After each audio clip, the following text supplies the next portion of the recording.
Ну, столицу, как известно, шторм не обошел, но, может быть, не в такой серьезной степени, как это было в Гарьковском районе. Вот, в основном потерпело у нас, значит, это район Маяка.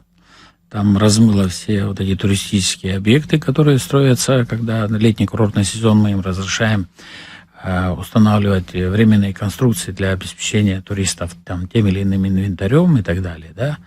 Вот. Ну и упало у нас 4 дерева в городе. Одно на Гуле, другое на улице Лакоба, одно на Старом поселке, одно дерево в Новом районе.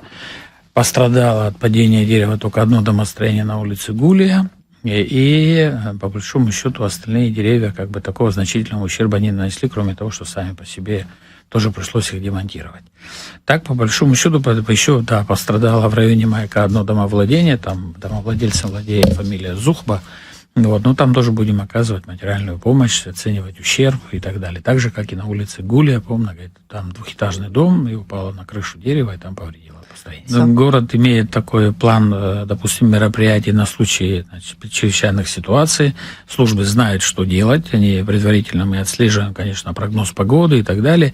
Вот. Но то, что было сделано для того, чтобы не допускать таких крупных наводнений, как это было в 2021 году, вот, мы, конечно, теперь очень внимательно отслеживаем состояние рек, которые проходят через город Сухум. Это та же Басла, та же Адзябж, Гариквара, Сухумка и так далее. Нам удалось в этом году, часть работ в прошлом году, провести для исправления русла, для очистки русела реки, той же Баслы, той же Гариквары, той же улицы речки Адзябж. Поэтому существенную часть этим вопросом мы снимаем.